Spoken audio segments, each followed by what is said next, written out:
chuan tuna chuan kan chairman hian in subcommittee chairman central level subcommittee chairman pubi ke kam ni khat lek I thuan se seng chu chungin in bu sai ngai te omle kan first day lampang ti tu te kan lo bu sai thei bokanga ti chuan in pubi ke som lo pang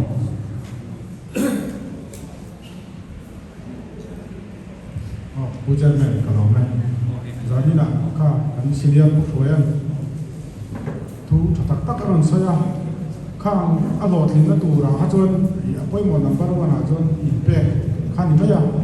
disaster seri room til ta chia tu lo thena ha here ti tu ra om lo wa pe kan ani da me ya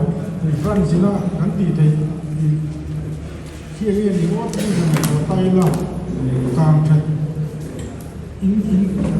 càng mấy số bạn này, mà sao cho rong rồi lại như survey cái này tôi hay là run survey này anh thế, hay là disaster committee anh thế, không thì lại người này là thế, in càng thế nó ta sẽ tuần lại cho cái buổi chiều mà cho fire nó to thế làm con ta, hàng tùy thế là mang dầu ta, anh feel là tuần anh chỉ fire hydrant thế, lúc còn dùng dùng anh chỉ thế, hàng thế hàng bị run survey này na, anh management anh lúc còn lại tụi nó trongนี้อันนี้อ่ะข้างจีเต้survey หันนี้เต้เลยอิงจิมอังจีเต้อันนั้นต้องไปก็ช่วยอันเขียมาดูไลไอ้เขาก็ช่วยจะชวนดีเหมือนเรามาเทรนเทรนช่วงเต้เทคนิคเรามาเทรนช่วงวิธีตักตักเต้นนก็เรามาอธิตักตักเทเราอ่ะช่วงดีไลเวลช่วงลงมาในสตูดิโอกันนี่ช่วงนี้ยูนิฟอร์มกันในครับพอยมุขสักการะอันนี้เราโจนินกีฬาวันไม่ช่วยตัวกันนี่ทีมเอาฟังมาบุละ police แต่ก็ที่เรากันไม่ทุเรศละฮะไม่ขัดโดนช่วงว่าทุกครั้งเขาตักเลี้ยงเราเพื่อโจนินยูนิฟอร์มเนี่ยค่ะพอยมุขเนี่ยที่ไล่เดี๋ยวค่ะก็นอนเด็กเดี๋ยวต้องไปจู่หรอกแม่ท่านกันนี่เป็นชวนเป็นนิสัยแล้วมากัน first in the twoเต้so ทุกหลังนี้มันพูดใส่ไม่รู้เลยก็มาการผู้ช่วยอัน training งั้นลุงตะการุนเป็นตัวนุ่งก็ดิ้งเวตัวด้านฉันอะไรตัวละกันเตะเชิงใช่ไหมก็ดาวก็พิจารณาเสร็จจนก็สุนัขสู้กันเดียวหัวได้ตัวเกี่ยกันดิชิมมาก็สามตัวแล้วว่าmà sai trong đường đô tại hiện cái kinh phù lúc đi lâu cái phù hi với nhà hiện ban introduction tối nay cái này đó là training committee cái gì hi Ebenezer Medical Center hiện training committee cái này cái sản hi staff chỉ sang cái nurse thế cái doctor thế cái cleaner thế này hết là engine ambulance driver cái gì thế cái ward attendant bị phá cái gì thế là basic life support training hi cái train ta chứ ta chuan doctor cái thằng con til thar au mem injir to thar au mem tin training committee hian kum thlonin training kan petrina chumi chu zaina hian training committee atagin mi pali kan on kal thia introduction ka pezoi ma ban lo phar mai se ama sabrin pu cha se pachuin sia kan medical superintendent ban zoi se pu cha se pa ha ba de ha sam de hi ko introduce ka du lo sam de nursing superintendent nia ado de hian pilsi infection controller and the answer ke hi Dr. Mark Pekania Ebenezer one chief medical officer in Hong Kong ne ke Ebenezer atu chin chu kan kal ti la kan sei so la ti ko chon hospital ko zen hai an chi ai ni bin garing u cha se bai kan lau box sia kan ti lo ngam si la hei kan topic ki azawa ngam sia kan soi du tam sia nang nin kan la ka changin enge in se enge sia tin sa kan ron sa tak topic si la mà kan topic kan soi tum thoi de bang chi ka chu tam ta kan soi to a kan soi to ka chu chu lo a chon soi to ka chu ma pa din chu ni thei ke ka ya so first aid kan ti kan chan first aid kan chan ma hian na chi la fa na soi to thuwa hospital le emergency response system kan kia hospital a chu kan ne ya antinan mass casualty ong ta chú lai muốn là chuan qua sắp tới này mà ông có chú lai muốn là chân in là chỉ mà hospital cái nó tận quy mê cái anh còn kia anh còn phone lọc chuyện ta đang phone được tất cả chân staff ở tầm thời gian đó anh nói có mà anh nói về cái ina ổn thế anh thấy thì cái này cóแต่ละจังหวะของงานกันก็ของ casualty กันเราเองลงถึงนี่จุด emergency response system กันเดียจุดต่างส่วนอาสาตรงกับห้องเราถือว่าเป็นจุด triaging กันเดีย triaging องค์เสียตักจุด color coding กันเดียจุดต่างส่วนก็สัมตัวเองมาร้องเสียสัมเท color coding system กันมาจุดต่างส่วนดำเรา hospital เราเช่นภาษาสาขา hospital ต่างกันอันเราเป็นตามิที่โตจุดcasualty คน report กันก็ตา report อาดุมอาเองอาสิงและอาปิงกันก็ตาข้าอันวันเช่นตาอันวันซุ่มให้จุดติดเหตุตัวเราให้จุดที่โตอาดุมก็จุด report ดุมอันเวลา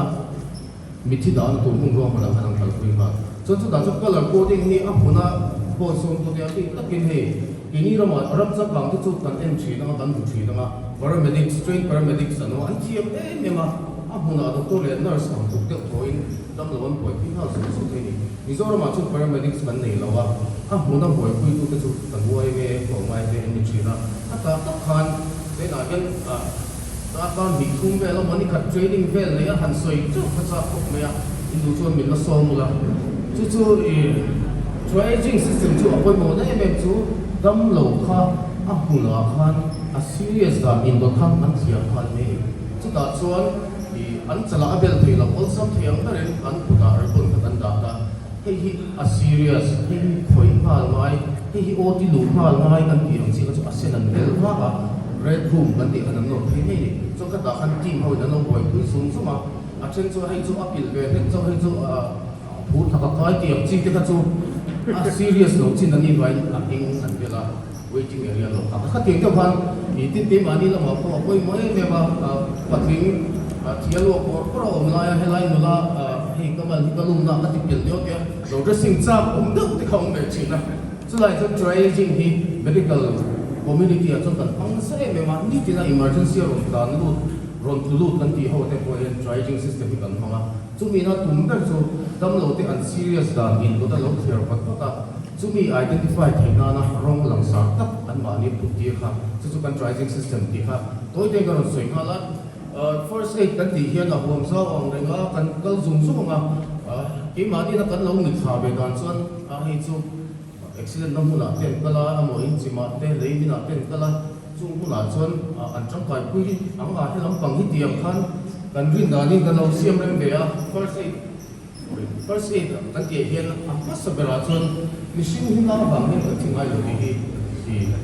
karon sui duwa an na lu duwa a tur zo ko lo a thi ti om lawa machine kan thi chan chu kan taksa control poi mo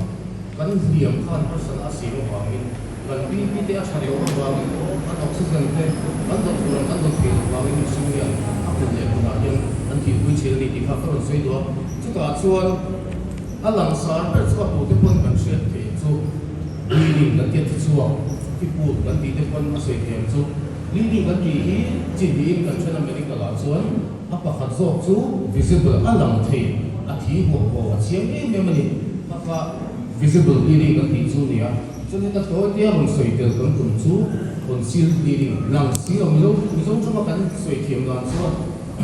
internal leading kan internal leading kan ni lang thi lo ni kan si chu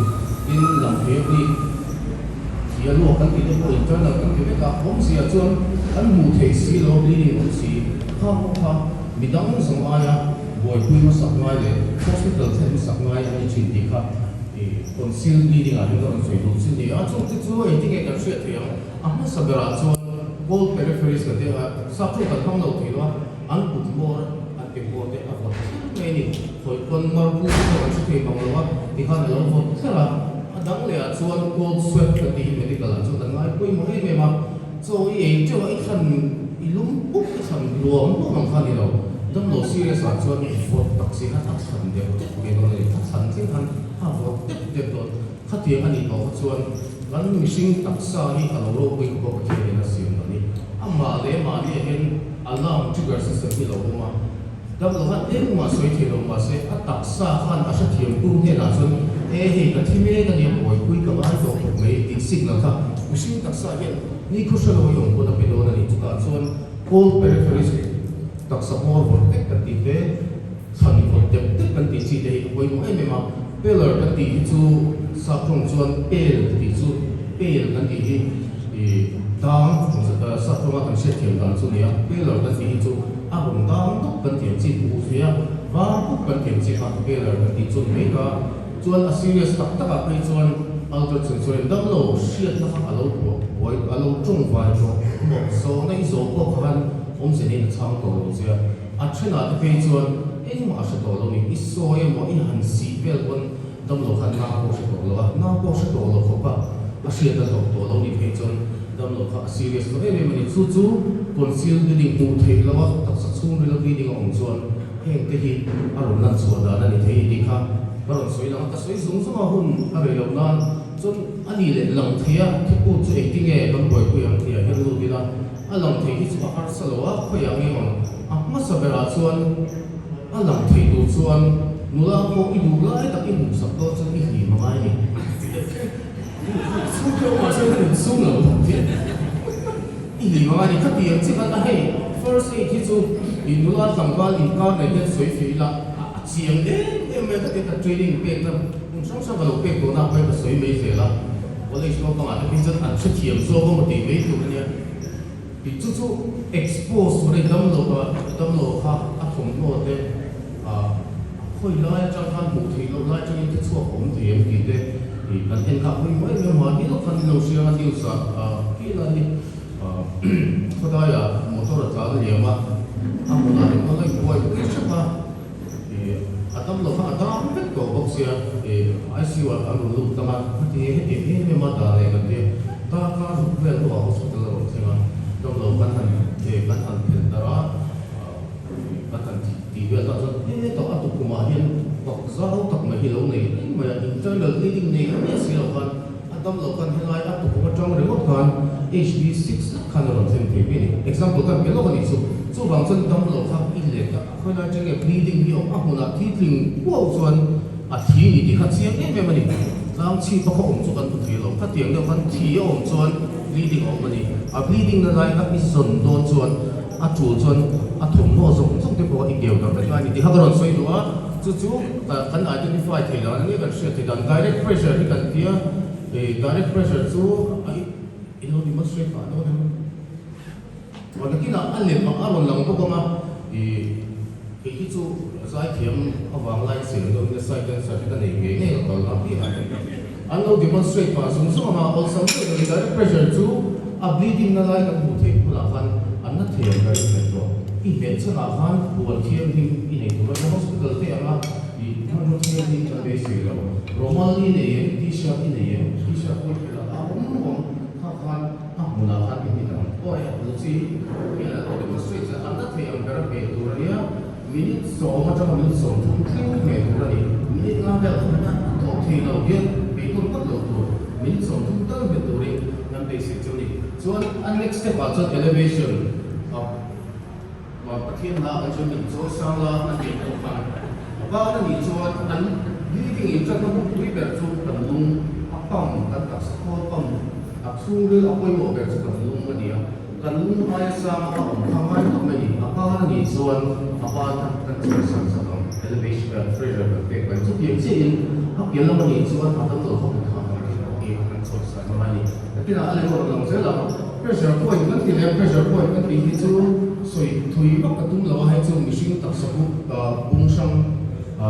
siang deuten hui la hian nge thisen kan mar pu hai in she the yang kan ku ta te kan dek the ya ta kan ban bu lawa ma ta kan ka pau me ta kan ko ma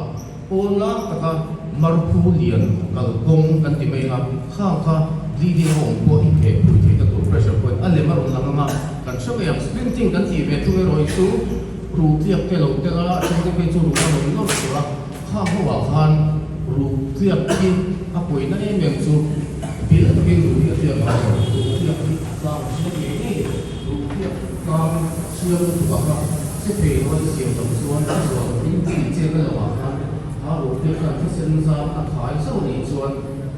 man pu ba thai ni pe chan mi ta so ni ta ti sen chan be chu ta ma lo men ka ที่เอาตรงที่นั่นนี่จู่กับจนสเตนติ้งได้เอาไปหมออารมณ์ดีมันสวยครับมันรู้มันปวดจบเดี๋ยวเราจะมันอะไรอะไรมาทำลูกเสียแล้วมาตัวนี้เก่งกันดีจู่กับช่วยละกันโจทย์กันติดกันมันก็ได้มันต้องเห็นกันโจทย์ต่อชีวิตอะไรเนี่ยกันเราเสียตัวเนี่ยเราเสียหลัง direct pressure อะครับตัวก็ direct pressure อะจะมันสบายตัวเอาไปส่งตัวกุดทับไปหมอไปละอีเกี่ยลงหลักสักตัวตัวเราทุกท่านอีเบสนะส่วนอีเบสสักส่วนท่าน dressing นั่นที่เรียกbandaging นั่นที่จู่ไม่เนี่ยจนสุนีพอยนะอะไรที่ตัวที่เราจีน่าจน pressure dressing นั่นที่เรียกอัตราเทียมเท่าไรbandage เบรกค่ะนี่กินอะไรมาลงซึ่งนะจนที่เราพอยโมเดลจู่มินิสองมันจะมินิสองทุ่งกัน pressure เบรกตัวนั่นที่ทั้งเบรกลงมาเดี๋ยวจีน่าที่พูดอะไรที่เราตั้งที่มาเสียวิชิตตักษาเรียนคุยอะไรที่เส้นจามโอ้ยนี่เสียมินิสองมันจะมินิสองทุ่งกันเบรกตัววิโซ่เราไม่จะฟังไม่มันนี่ภาษาต่างส่วนจู่ช่วยงานอะไรนี่หมอบ้านต่างๆงานนี่ที่ตัวเรื่องพวกพี่ตั้มเรานี่นะก็รู้สึกว่าฟ้องเทียมกันอัพเกรดเทียมกันแบนเดจิงกันตัวกันโดนนี่ที่อีเมย์ไม่เรียกว่านี่เสียตัวนั้นส่วนแบนเดจิไอ้ตัวนี้แบนเดจิในเราคนอิสราเอลว่าหมอที่เขาเรียกเป็นว่าอิสราเอลสักแบนเดจิตัวนี้ตอนเสียหลังอะไรมาเกี่ยงที่เสียงเลยอ่ะpressure เบรกการตัวสุนทรีย์คนอารมณ์เกี่ยวกับตัวaku dalam lagi dalam kalau lama tu nak elevation kan tingkat soalan tu kan tingkat di lumayan sama se tingkat pun mana memang itu soal kikik bukan soal pangai ya nak kalau macam ini bangin asal tiang bering akhirnya anda sampai ini aneksa soal pressure point kan tidak ada macam itu tiang oh tahian apek bahoma helai kan tahianที่เส้น pressure point กันตีเลยจู่formula ว่าสมเด็จจู่ bleeding ออกนั่นเลยเนี่ยลุงอินก็รับเมียถกกันตุ้งชิ้นเอ็นที่นั่นที่ตาห้องมาเลยให้ตัดสลับกับเมียได้จนลงจีบเลยลุงมันจังกับ pressure กันติดต่อว่าให้ไล่จังกับที่ปูระดีจนตัดกับเมียกันล้วนจุดเดียวจนให้ไล่นั่นแหละมีท้ายแล้วกินอ่ะ emergency ทุกการสุดเสียสุดที่ตัวคนให้ตัดอาเปกะโอ้โหฝุ่นเลย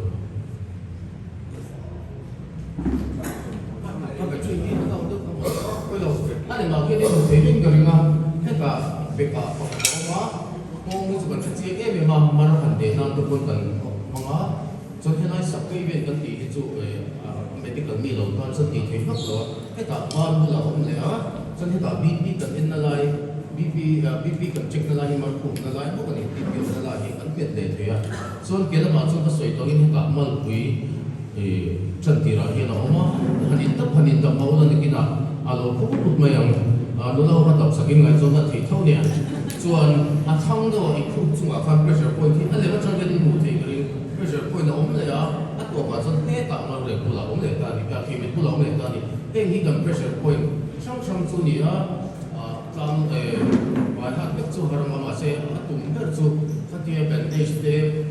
pressure kan te ko a re lo chuan kan putin a ti so kha kan ti chi do ni le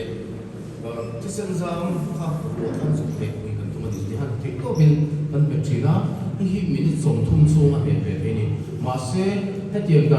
บpressure point สักกันเมื่อไรเลยจะฟิล์มผมมาเมื่อจู่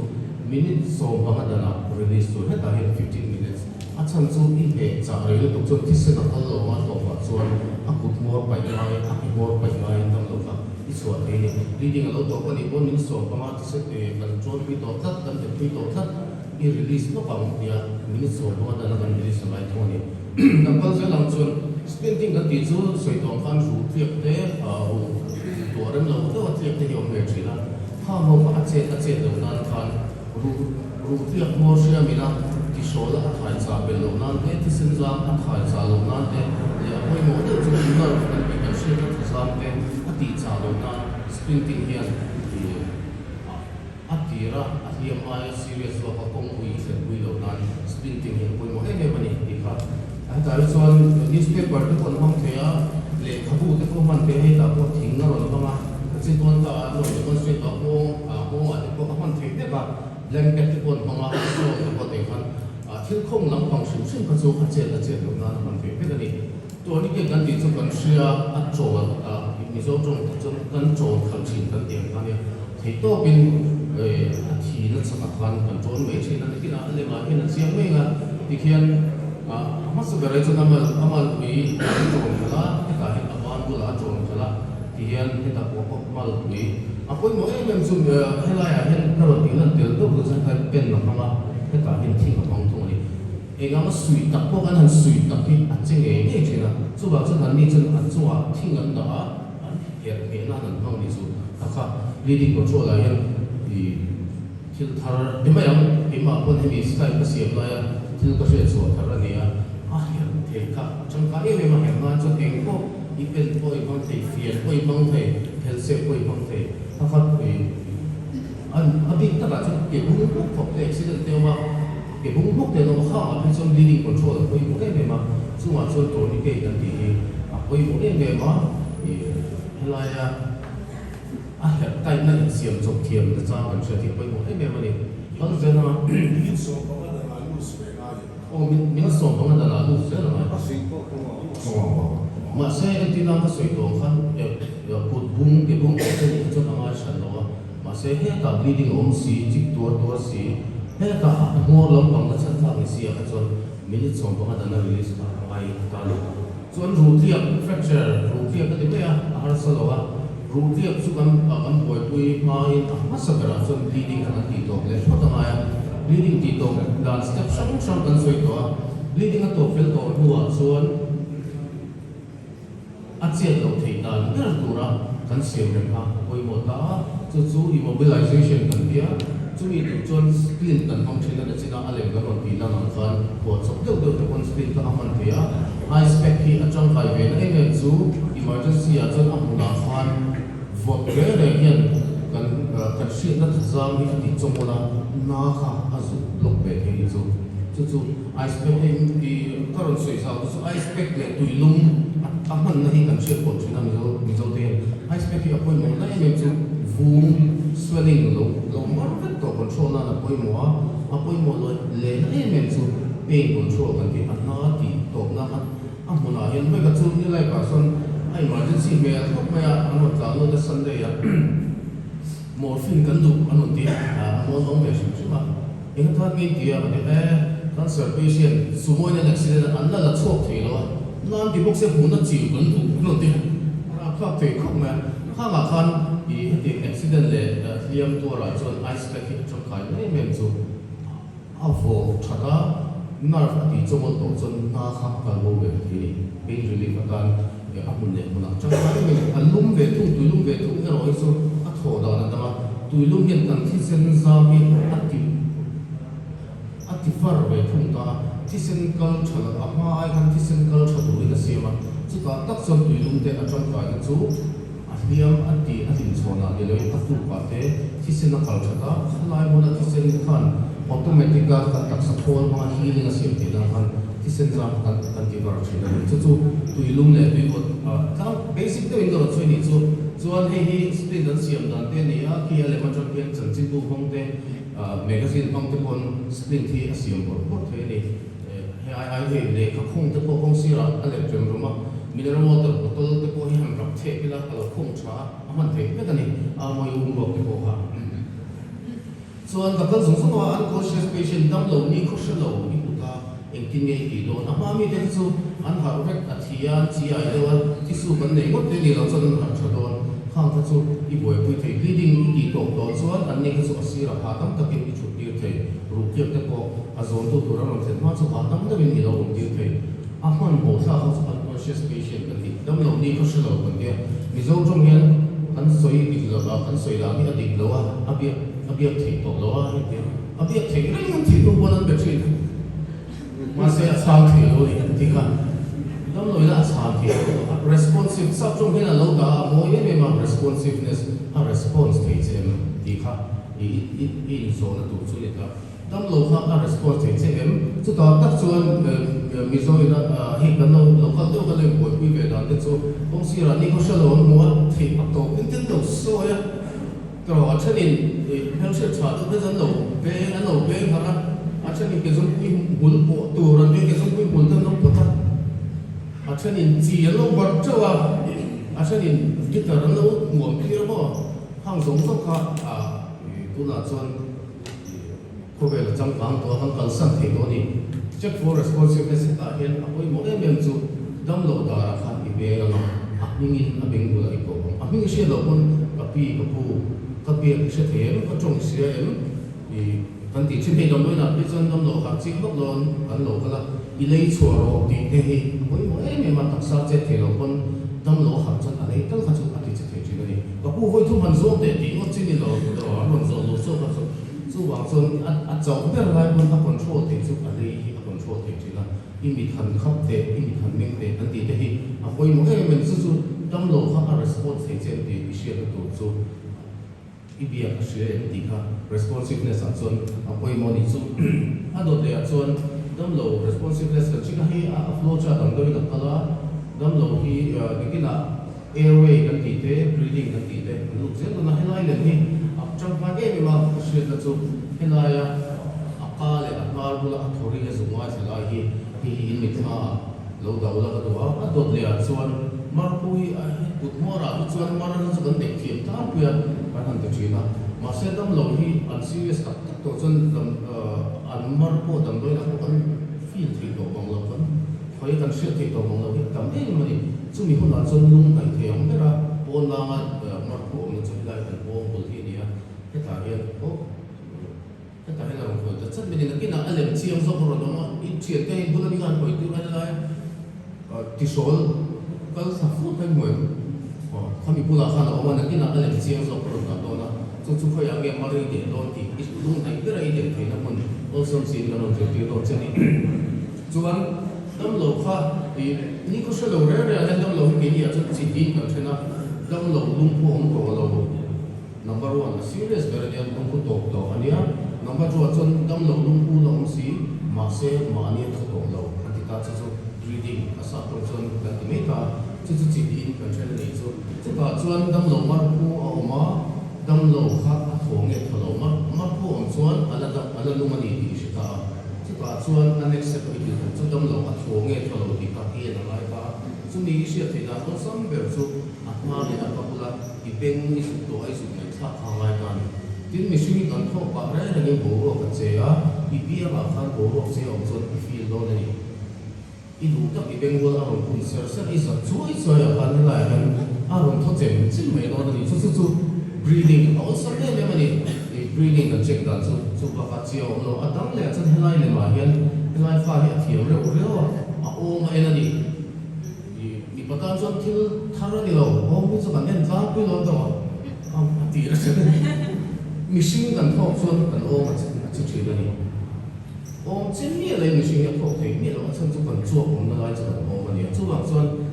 a thori sia em chu mi pa chuan a o ma che em chu te talin a thok chuan a wa che do ni ka kha helai hian a mi thian a o mi a en ani ti kha a le ma hian ka ron da chuan a dang le chuan dam lo hi ma ni tho thei tho si ma se chuak so lo sao to tu kha no le che ni chu ta chuan hi head till chin lift method ka ti me ta on some bera chuan i bi lo ki zona i be na ti ma khabe a in dong ka ma ka head till chin lift i le ro chuan chuan ka i lo thiam to ra in zo de nan to pi enge a sa choma medical drama bing ila se lo me lo head till chin lift ti han also a thumi ti me chin lift ti no ko yan i medical drama chon ko mania chin lift ka to e me ten adam lo ba ni po kan mo la hetia khabe age a chu phun so tho ka har ni khatiam che kan dam lo chua dam mo re ni ko so tho khar sa tak thang ko chon a tho ke ke la khabe in choi ka sa che ka ni tho khan mo hok mai ni chu ka chon kan ngai poi mo ber chu kan lei hi a thu yang re la ha ta kan dang dong theng yen i ti che do pe chon bo the re ni chu he la yen a sen chin hi mo ro kan na kong airway kan ti chu ni ta a khabe in do ka sia he lai a lei na a sok nu lam pa ma wat no ko na kha i la ke ma ti chon bo ro kha a ro kan sa tam do kha ro tu thi ta ni tin ama a tholo ni kon dong ma na tho i pe do ni chu chin li ti ma sa me ne ai ko ni ti kha ti om ru chu ma i kham chuan a chu ka theng sa zo lo ro kha kha lai lem ti lo chin chia le ula đó nên chuan kan soi ta ro wa chuan hemi airway machine thok na dot siam ren da kan ti chu pol na ma chuan kan siam ren da chuan chin lift kan ti ba ha jo trust so ma jo trust te chu advanced technique kan ti he ta khabe wa kan dom kan choi thunga hemi chu BLS basic life support training ate asan pa in practical in dummy ate an institute ni hemi thiam lo ta chuan ti lo kha chaper ti kha i karon soi tel do anh nghe san ta spinal injury kan mau thina dom dom ni ko shlo chuan i jo trust an lo pek pal mai chuan dom lo kha heta chama signal som haring la to chuan alung ko ko to lo hala ni ti kha karon soi tel do jo trust i atin che be shi chin nan da na china karon soi ta mar mar ku kan check na to chu hi alema hian chi min ka sia ku zum ku ko man thela ku zum chang ko man the ni ti kha helai mo wa khan tiang ma chen do ka sei along ko se khamo lai zo na khan in han to panga along we no ni ka kha BP an yam ber lai le ku sak lo ber lai on lung hai ber ani wangin khalai ka zo athi lo to chu ku do na ni chuan a soi pai ko chu basic life support rule la chuan dan khovel dan ding la ya chuan second som IRA dam lo ki check tu ra ni lo ti dan kan ne ni de kan ya chuan amar khu izong do ni kon second som IRA izong tu ra ni lo aku ding la ma ka mu lo aku pe la ma ka mu lo heta ke kan dam le mar khu izong chu kan dam lo kha cha cha tel man te ni chu tiang che chon dam lo a thong ne tholo i sha chiang lo ta a thong ne tholo kan en tiang i ben bu la te zu da a chen pe zon la po ten la la po sil an ha bu la ten da che nge che lo ten ti ko la khatia rei da second som IRA hi izong tu ra lo second som sunga om lo i sia chuan tam lo chan chuak to khan ma la chan lo ti ni mo second som golden rule kan ni chu ro soi tel zo ni chu ane ma ke da chiang in kari ma ko kan na chu a do ta chun recovery position kan ti le ka hi chu OD boy pui na te ko kan soi thina dam lo kha ka muna khan is el to a tho ni ni she to ma ku ko ma ni chu wang chun i ting e dam lo kha ni da don minang boy pui ma si minang pali pa ma an da le thunga chu ta chun dam lo recovery position a ida ma ta ni recovery position to ti chu ve la ma te la ni adam lo ke mo ve la ma te la a ku le lam alu khama e ka re a chung zo alu khama a ban ve lam zo a moi la ma ma chu ti che chu a ke hi a ding lam pang zo ken a khu ki a thepa moi lam hi ya na to chin ta ni chun recovery position na dam lo mu jang than la in hinge na don a ban a par ti ma sa adel tu lam chon he ta a khabe tu he lai aban tinglam tam so ki asiam ren saka chuan dam lo hi he ta amal pui lam atang so so in a ko tar ta ni chu he aya chiang so ko lo do na lo pro de la ro so do na recovery position chu isia da do sam ber to chu velam dam lo sai siri na bua velam adela ataksa kha a pu lu li lo na a khu de lam hian chung lama akam ta chuan in ban nge velam ni kan de tin ke ra zale ba mi thiam ten velam de len tam ro kan ti na chan kan pum pui hi lo de na kan pum hi ro kan ti po hian tui na kan pum la cham ba ma kan lo min la om te kan thil ni de kan pum ma kan cham ba che ta ni chu ta tak chuan ding lam pang hi de chuan i chu pa hi a ding lam pang hi a chung lam pang hi a nai so ka velam pang hai velam ding lam pang hi de ke chuan dam lo ma tem tui lo ko ha ro ni le sak se a chu pa ta re na ta ma chu chuan aspiration pneumonia kan ti pneumonia la om lo to chemical pneumonia distant tia pui acid chu pa lo pneumonia ka om len ko ta ma tu ka a sen the ba ni dam lo recovery question re le zan dum na te ko be zong de len một sai siêu do một cái số lượng tiền nó chẳng có suy giảm rất là nhiều so là đáng lẽ cho nên American Heart Association hiện thì đâm lộ unconscious thế lung hút số thế bởi quy đạo của algorithm anh tìm thấy chú chú xem mà hết cái in hospital cái suy đó là out hospital là hiện anh em trong hiện on some thế in suy đó tụi nó amma sa bera cho amma sa bera tụi nó mobile phone là cái cái khá là tụi nó lấy chuộc lo number one to call for help cái chuyện này mi dang chan pui tu ko phone angai lo bu mai mi dang anong te chan phone angai me lo chan pui tu kha ki ko do nei call for help ania chu mi so chon lung ko to along chan CPR CPR chuẩn hóa là CPR chú họ mà cái nằm trên ôm nằm in thì em giống trong chuẩn anh đi ram trong lòng anh dùng defibrillation cái tiếc sub movie về lại anh thì đi lâu chỉ là movie ở chuẩn in chỉ là ECG ở là angil paper tangil paper cái là anh hàng sốc có ba năm đầu cao nó có cái năng sốc chỉ là chú bây giờ luôn phu là nó lệ lệ chỉ là đi mà xem medical là chuẩn defibrillation cái thì khang tan khang này là defibrillation chú luôn phu là oxy luôn phu đi lâu răng tu phu rồi sốc cái thì họ sốc đại na cái không đi chú cái là sai cái đó defibrillation thì anh đi ở chỗ là ngay quay mỗi em mà cái phone bút cái thì là cái defib machine thì bút điều làm trong đó cho anh đọc photo này thì họ sẽ đó cho ambulance rồi thì nó ambulance in hospital à phải lại lên thì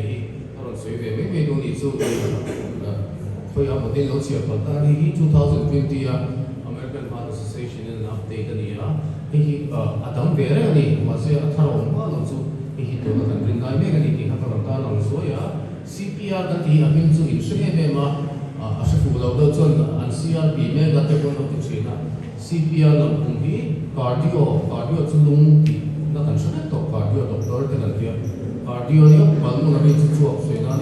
resuscitation cardio bằng một cái resuscitation cái thì CPR là cũng chú này mấy CPR thì tụi mà chọn 2016 mà chọn initiative all some mà chọn chú ABC initiative làm đấy cái gì A chú airway B chú breathing C chú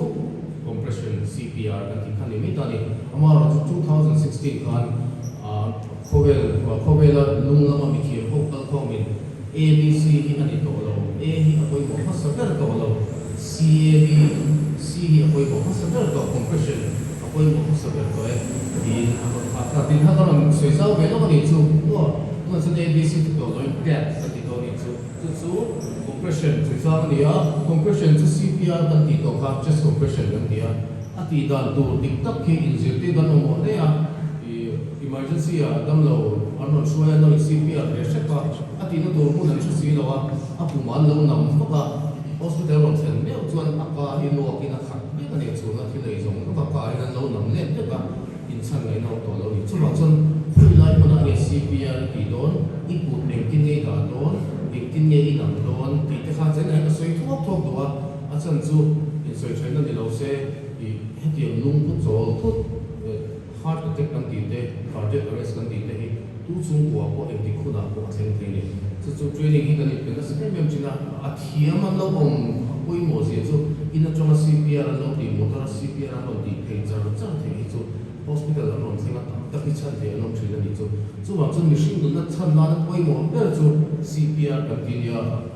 American Heart People for the ngai pui mo du ka ni CPR BLS training kan ti online training tin an bo so ya ti khan ke hian CPR ka thiam be shim shim du ti tin hospital training course an ba tin a certificate an in be ti khan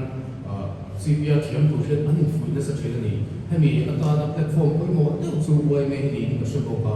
Mizoram chuan wai me he elam pang initiative te wo rela in tina te CPR thiam pakhat hi kol aba han pui mo en ti te hi a chang chuan ringo chuan an to thina paramedics kan nei be silo kan ti to kha unda dan to hi hian ale ma he na sia ma a ku pakhat a ma a chunga ka kun han thiam to kan wai an da a chunga ka kun pakhat kan da chuan ti hian aron huan ta ni chuan CPR kan ti khoi lai nge kan man kan ti chuan kan kut sung le kan kut sung te in to na lam koi amol bong lai hilai hi an nim na kan to ta ni chu mai hi chu han thu te wa hilai ku fu master ho na ti thi nam do kha ni mai ai ta ki ko pressure te na kan to ta ni chu kan soi se to khoi lai bu na nge nam do ti an do do ta ki da he na chia ni an le ma chu na chia nge be ma a medical term ta chuan te bố đến rồi mà những người này đang tìm hiểu đang tìm bố rồi là hiện bị phá chân đang nằm mấy chuyện ta này mà sẽ hết tiếng anh dễ đó thì là buổi sáng vẫn đâu chứ mình sẽ tụi cái phù đâu tụi cái nhìn chút tiền đồ mà bố mà cho nó nằm lại chuyện à số vào cái số ôn sắp cái số thì cần thì cái sợi thiệp đó ôn sắp cái là cần mình sinh tập sao hiện cần lai thì lai bố này đâu có lai cho mình để mà lai cần tập sao lai cần là center được thì ít lai nào cả cần sầu chở chở cần đủ chín cho anh em sầu chở chở này dulcin ni pela khan om rupe ron chan ta chi ni ta om rupe ka khala ya khan kan nam na lai dulcin ni ka mai ni chon he mi kut pha ka man lu ka nge ka kut pha leng chin ka ta khan an nam na tu mun dik tak kha isim ta ni chu ka che ti me ma le ma ken chu chu CPR ka ti ka to mun chu ni mi ko tam tam chon CPR ti na to mun lai chu ni thleng kha ta asiri chu thleng sing ti ka she na asir lam ki phi na zo ba an nem chu lai chu ka kan da ba apoi mo ko lai na da tam mai mi lo chu CPR ka ti to mun ni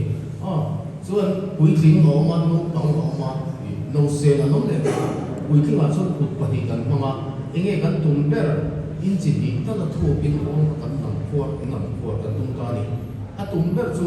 mishing lum ka apu to si lo wa kan lum hi kan ong ru le kan lum sang in ka ra ma a kham ban nu ni man su pam ti ra ni chu khami tu kho kha chuan mishing ong hi in chi ni ta la in nam for tok tok lo chuan lum kha i su le so lo ni ti kha ron soi tu a no ka ba po in chi ni in to ka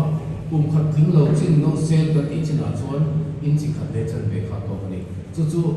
hemi hian ai he min pe hian he min zir ti tum kan ti tu chu min zir ti kan ti chuan kan nam na hle rangai ti kha chiang em me kan nam na to lo ka amin kan nam pe me me kan han nam tak tak ki chu CPR ti de machine na ku a thia pro chu ni in chi ni nam tu ri chuan chu tiam khop chuan kan nam na ta ngai na ru ti ka hoi lo mo na ru ti ni lo ti ai chuan na ru ti ka dam chu ka tham me po ka lo ko ni ko chu wa chuan na ru ti ka chu mai hoi mo re re lo ka dam le lo an nam la kan lo don chu eng tia rang an nam tu nge nam ni a ran e me ma ni ta hen a ron so ya voi za chama voi za som ni second som chu kan nam mai ni chu a rang e me ma thil hian kan thil ani tin lakina anon demonstrate ma an nam hi ban tha ai pathian thu ne he rang do ro ma ni ban tha kan chak nei kan mong dei the lo kan tak sa ni na atam lo kha a chu kan su on ni ma ni chu ti khop chuan kan ti na ne kina allo demonstrate nga in sa thiam ma yang tin dami kan ron pe ti chin du in on kon in ti chin nga rin ha ta ke a har sa ni CPR training kan ti a practical pe chu voi tam kan ti non ti ra action de kan kan wo ko ba lo in practice le ro sa ni lama lu ko ma te lo in sin la tu ba ti chale ro kan ti te o ma ni fitness poi mo fit ta ai ne to ni voi mi de khata voi sa som sa thama sa som ni kan na ma ni second khata voi ni nam pan to ko in nam ra na ni chu chu ti ko chuan arang ni hi soi wa chuan adang le a chuan voi som thum kan nam zo voi ni dam lo ha so an re na ta ni chu chu a formula chu 30 is to voi som thum in nam zo voi ni to ko mai chu chu universal law ania no pa ma be to ro chu ka ro soi te le zo do voi som pa ma voi som pa an nam zo voi ni ka to ki chu ni ka chu detailing adik thak ka bi ti amai lo apoi mo ka chu CPR ti na sa mo she ka CPR ti ka ra oxygen tho ki pe chi oxygen po ma zo lo i ham pa ngai ho ka to ka ni ale ka ma lu le na ka hi na che ma me she lo ma tu mo thani pe ko ti til har san tu ka ni ya chu wa zo ni man pe chu to na cha chu ni open master kan pa ya romol ti kan ta mo ti sha te ko ta ha bi khu the ni chu ka chuan dam lo kha hi chu mi medical mass ma min tho pe lai ni ya he ka ro chon man ro ne ta lo wangin adam lo kha atna a met pia ti chuan a khabe a dom ka ma a ka thian tho pe ta ni tho ki eng kia ra pe tu nge muang sa ma pe tu ni ham bu bu ma tu ani lo voi ka tho ki se voi ni che tho ki pe nga na ti to 30 chu chu mo voi som tum nuwa voi ni tho kan ti to ha voi som tum ni nam nuwa tho voi ni pe ka ma chu chu muang sa ni se ke voi ka tho ki pe zo wa tho ki pe zo se ke ka pe zo ki pe le lo na ni chu chu tho pe dan ni a kan zum zu ang lok ro me tho kan ti kan dam lo hi BLS bil sakhian among che chi ani lok ro kan ti te eng kim hi lo chi ka la formal racing te po kan na ana accident ba driver an so ka an ti poi mo ma sakka le na ar nam don chu chu an mai poi mo te chu spinal injury ani chi ni spinal cord hi kan thlo ta signal zong zong kan thak na ni bangin spinal injury spinal shock a lu to chon dam lo kha poi le kha ka alum pu to pa a tholo hal thei ti kha signal kha kan sa om chon an ngai phoi moi me hi lock roll system kan ti dan ko ni a hemi na dum ber chu kan spinal cord a ti ra tama a to thenga kha ni ni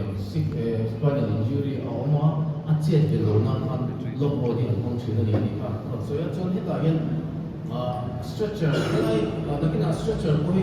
karon soiza ko na why men lam an shoi tu te ni ko ka kan stretcher kan ti le hemi board kan ti hawi an ang nam nei kan na sa thiam lo stretcher hi chu dam lo so na ni ma se accident and trauma kan ti ho te zo na kan man tu ber chu hemi board chi zo fi ni nakina a model chong chong ma chu enge a pui ber chu spinal cord chet lo na kan lu thina ni ti kharon soi tel do ti hian dam lo hi apoi alu pakhatina venga a om le a bum chini pakhatina venga a ke chini pakhatina venga a chet lo nan stretcher a bo da an da lu don bo hian in spinal cord chelo ke ang darin an roll lo chini ni dikha e ko soi tel do na kina puno chong kan demonstrate tir zoi bo ma chuan hi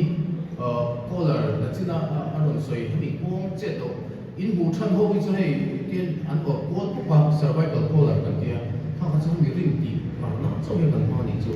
e WWE a ko hei ni anon ke ma zel e sports injury ko ni se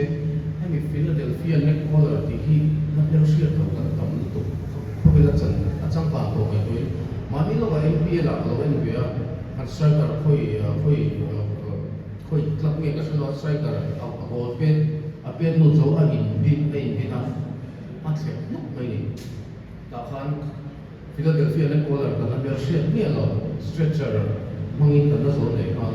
dam noi na sen meu ko chu me he chu pathian chang ni to ti tu kho khan akal ko ma khan thil chati tum si khan kan shia do lo da wangin ai poi zo ka kan so jet na han theng ta te me mo to no mo zo na spinal ko ka jet cha to me ni so ma jon a min hi lo meu she to lo do Philadelphia neck collar ka tia hemi na tum ka chu kan ring chin spinal cord a jet ni lo na a kha be a do ma tum na ma to ka ti kan spinal injury ka a zuwa lo na hi hian a ve cha e me ni ta hian a model shan de wo ma so na china man sei to khan he ti lo chi che kan de lo ni pan ti nei ko har lo ni a tu la ya kho be la chang ka to a cha ka thei lo ni chu Philadelphia neck collar ki na china ni cha ai ha ta hi an lo a collar lo ma ni cervical collar kan ti thing kan tam lo ni ka ai na lo ne ni ka tro sei tel zau do a so Philadelphia neck collar ki trauma shim ma tu trauma plan trauma ka accident le ang ho song so ma khan ka sei to khan nam jang ka ma chon paramedics an le paramedics ko wi heng hian an na khan an ring che do na khan ta khan so che la ni ka ko sei do a mi ni pe chen chon hei spine board kan ti ho chu ni ta hei atam do to ni design shop ma ai an ka na pa chu hei ni chu dam lo chou to ka a chang la so mai lo ko ba de mo da in so te chi a nun hi ama a khong vek be ni chu ka sigma fiber vek ni la a chi tu na kan stretcher tam ka bi chu in mo ma to na ni la no om chi ko ma zu me ni ha mo ngor ko ma lu te ka ka stretcher dam lo zo na kan ti ni ha accident le trauma ta chu ni explain mo ni kan hong chi na ni ti ka tin hi mi a thei lo kon thing pek tok ang chi te ko hi chang a ni me ma ni chuan hi spine board design strong le deu hi adang lo na chu na chinga na chin han chun thang ho na an design ha ro so ya khami ni ai model chu online no le to ni ti hian dam lo mu tu ma chom be no no ma asira hi azu khwar lu deu ni chu ki de spine board chu chun hian aksala chu na pa hian ho ma chu na pa hian amal ti chu na ti kan dam lo ka Philadelphia neck collar ko sa ko chung khan ingang khang ko se an tu so to e ta ni kha hi spine board kan ti chu ni dikha ko sei do a design shop ma hi de lo de ko hi on a jale ga iden do chun na ma a mi in pe se ti kan spine board ko ro chu ka a thang le chun Philadelphia neck collar ko chu ko ni hi stretcher ma chu ni a he na accident na bu be chama he stretcher result pa kan bu stretcher ma ani na so thini a lo lu to ka hi practice lo thei chuan apoi mo he me matin puan manga in zone kan ti te a bul na ya เป็นชีวิตของก็มันกันส่วนที่อันนั้นที่จะจุดสปายสปอร์ตของเราดีค่ะอันนี้ไม่ได้คุยหมดนั่นนี่ดีค่ะอันนั้นสวยเต็มตัวนี่ส่วนอ๋อเขาสวยที่เขาเป็นอินเดียสยังต้องสวยดูแล้วนี่แต่ว่าโซนนั้นโซนดูในโลกมันอีกส่วนนั้นโซนที่ในงานที่มันสวยเช่นกันในสองงานที่มีส่วนนั้นโซนในโลกส่วนผมก็รู้ละที่ครับทุกอย่างยังโลกโลกกันมันแค่ในชั้นการจัดมันจะมีกันมันเก่งเพราะว่าปวดข้างหลังข้างอันนั้นโซนนั้นติดช่องถูกป่ะปวดข้างต้องช่วยอินโค้งข้างตู้เขากลุ่มมันก็ข้างที่ถ้าเวทีโค้งตั้งแต่เดียวกลุ่มมันสู้มันแต่เล่นสู้นะสำหรับอย่างที่ส่วนเป็นช่างโค้งที่มีภาพที่เราวันนี้กลุ่มโค้งที่ต่อโค้งภาพที่เราคือแบบส่วนที่เราเนี่ยติดช่องมันเนี่ยแล้วมีน้องเนี่ยปวดข้างหลังข้างซึ่งขณะเราที่มันสวยตัวทั่ว practically all สังคมนั้นแต่ที่ว่า CPR ถ้าเราเต้นที่สิ่งตัวก็ว่านำมาเป็นอะไรเสียอันนั้นที่เราว่าจะมีส่วนลบโลกครับอันนั้นเป็นสิ่งตัวนั่นเอง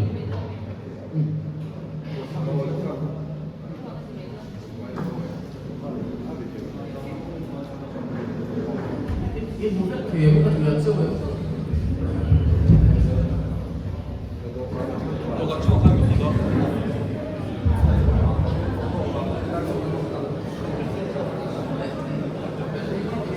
screen เป็นอะไรก็ช่วงเราเพราะว่าถ้าจังนี้เราผมไม่รู้ว่า CPR กันที่เราเห็นดำเราซีเรากันดิ้งกันชุ่มชื้นนั่นเองดีครับ错的很极多天，错的นกไหมอ่ะ错的。อินเดียนเนี่ยเป็นมาCPR ที่ก็ตัวหุ่นขั้นดำเราหมดนั่นแหละก็รู้ว่าเรื่องนี้ครับ number one จนอินเดียงานนี้คุมดูตัวบ้าน CPR ที่จีนนี่ว่าหุ่นโอ้ยเดี๋ยวว่า CPR ที่จีนนี่ว่าอินลุงดูนั่นเองไหมสุภาพส่วนหุ่นโบราณตะกา CPR ที่กี่ว่าอย่างดำเราซีระอะไรนั่นมาเฮียนกันก็ช่วยจ้างไปดิดำเราได้ก็ช่วยเรามาจ้างด็อกเตอร์เฮียนกันเอ็นโดนมันเป็นน้ำใจกันเต็มที่นะที่ส่วนดำเราบุหรี่ขันทิ้งชิตากุฎบ้านอะไรหุ่นที่อินดูเทียมที่เราแต่มีที่ดูเนี่ยติดชิ้นด้วยน้องคนแต่มีอะไรนะติดชิ้นเล็กเท่ากุฎปฏิอสุยาโอ้ที่ส่วน CPR เราติดชันโดนตานี่อินจิติเวนนั่นแหละอันนั้นตัวตักตักมาอ่ะอันนั้นนั่นไม่มาอ่ะนี่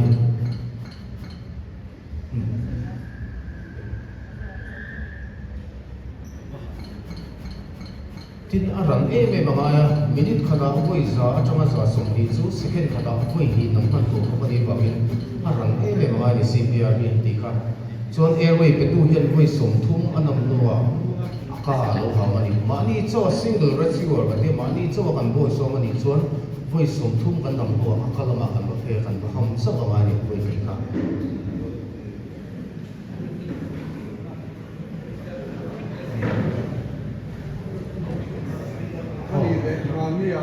ที่ยังไงจนว่าก็สวยไม่เนี่ยเราทุก CPR จากเด็กที่เอาเวียสุดท้ายส่วนป่วยหมอเบลส์กันบ้านท่ากันบ้างที่เราเองว่าจิงเกิลเซ็กLTM พวกนี้เราบ้านท่ามิชิงโอมีจินที่อันนั้นคอร์สเราส่วนส่วนที่เราที่วันสุดท้ายเราลูซี่กัน infection control nurse เนี่ยบ้านที่อามาร์ฟกันนี่อันจอยส่งที่กันล็อกกันนี่ elbow กันล็อกตาโปกันล็อกกันนี่ส่วนที่อามาร์อัดกันตากุดปนีอินอัดตาสุดท้ายส่วน CPR คอยไล่อันจอยเนี่ยกันที่ก็อีกฟิตเวสิไปมินิอันที่ตัวเขาก็ CPR ที่ดูนี่ส่วนเฮ้ยไล่กันแค่ละจังเห็น CPR กันที่ตาเต็มเลยหมอกันตักสรีนะครับโอมจัวเห็นกันสุดลามหินตกไม่เนี่ยโอมจัวกันลามโอนกันนี่จู่ตักสรีนะอิมันเราส่วนอินจินนี่อินน้ำพอเราโดนเราว่าอิตักสรีนะอิบ้านเข็มเนี่ยเราบ้านมันอัตตาอิตักสรีนะอีกข้างไอ้ตานี่จู่ห้องเขาบอกตอนนี้ท่านไฟห้องที่ผมพาเลยมันเลยเขาเนี่ยชอบเลยไฟอยู่อันสุดยอดเลยว่าท่านไฟเป็นหมอเมาเป็นหมอคนเสียงเที่ยวแล้วก็มันเป็นที่รวมเสร็จเราเรื่องที่มามันจะพูดถูกหรือว่าที่ข้างในก็ที่นั่นมีคนเลยพูดถูกหรือว่าสิ่งที่เราเห็นเราเนี่ยจนเราคุยไม่หรอวะ mà sẽ bay tê tiệc cái nắng đấy là cho hình mình học qua ngoài quân cắn huồng hiền cắn hở ra tay tô cắn huồng mình rất huồng bây giờ hát lúc tôi này xua có bầu ruột khen cả tổ bà bay có hẳn ham đó chân tấm lỗ hẳn lỗ hẳn về cũng là thấy tô có mùi lỗ chìm về khang ai anh đi lỗ chân mà đi mùi đi mệt chìm pa chua khen tổ là ham tụng chân hát lúc tôi này chua lỗ chân mau chúng ta chân thế mà đâu thì mà suy về góc xe mau chúng ta thấy chân này sinh ba ai cái này kia sao cái này mùi cái này sụp tuột này hết cái nắng chia so asir zo in kan kisa ni maya Spider-Man so ale ting zo in chung lama chung kisa ati no han mau tu mau kha surgical mask te bon te po ekim boro ka chang the te kani ten do chuan mo chuan chin lift ati ta akhabe adong ka ma anar amet puya anar ko pani amet puya ti chuan azu khang ta ni chu thei to panai a hama aha mahi na china zona te poka chana ni pa fo mane ma boru ki tam lo cho pa alu thalo em pai imang em ma surgical hemi hospital ma si mang eng po mang ro i result ta kha cha nge thalo tam lo cho pa boru alu nge lu lo ti en na poi mo per chu chest rise atia tam lo hi amu jang thal chu a ong ro ka ma ni chetein khami chest rise kha kan ngai poi mo per ania chu bang chuan pai ipanga I ha mani put a ong ron chet kan tet chuan a lo king to ma se I hui lo ma I ham chung po an ari bet puya hui lo ma I ham chung po a ong ron che zo lo ni chuan I technique dik tok lo I ti chat ve ngai a kha be I ti dak zo don nge mo I kha a result I thil ti tum ber a lo ting lo in na chu sa chong chon chest rise te a ong ron bang an ti kha en na poi mo per ani chu ti kha ro soi til ha tu da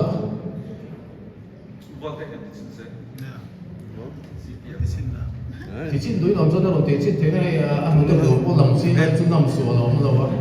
mi patam ni ania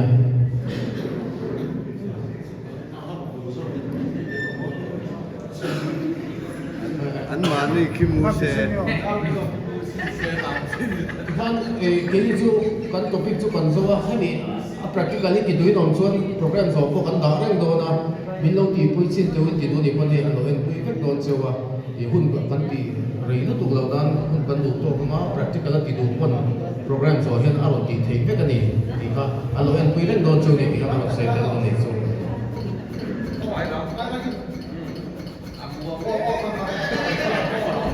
kia tiền được thì ăn nè chút nè chia là lái tay mà lái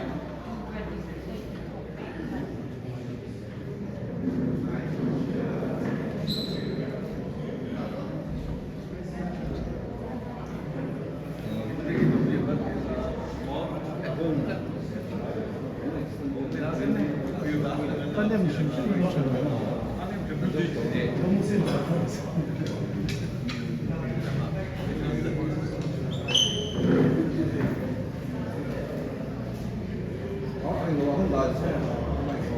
bek te mu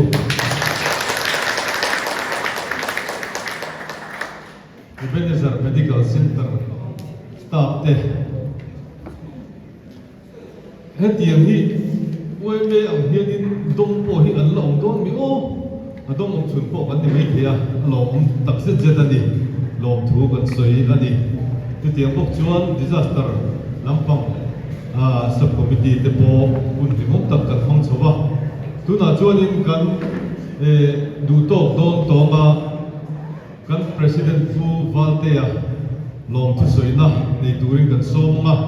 chu zo chuan kan zai kan ding ngal tong trai na kan soema kan chuwa ka ma thu nei turing min mo ka so chiar ron siam lu maya lai var za nang deu thoin kan ngai me don nia ku va te som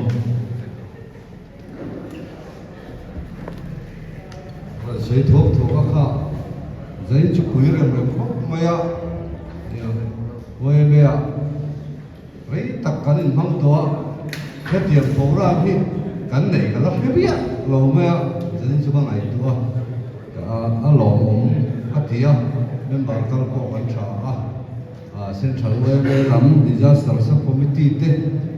còn thuộc trong hốc mày à cô suy à dễ chúng đi dâu man rùa lệ sạm hăng rùa là gì đó trong hốc mày à bây giờ sẽ qua tập trung vào coi những lòng thứ xây là anh đi vào làm đây bây giờ có tận làm việc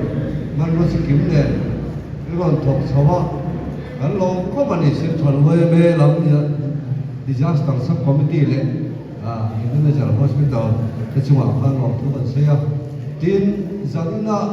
โปรแกรมที่บอกถึงตัวรักการส่งเตะsection ช่างๆให้ยินดีแล้วกันที่เดียวนี่มาเสียละกันตัดแต่เดียวนี่ก็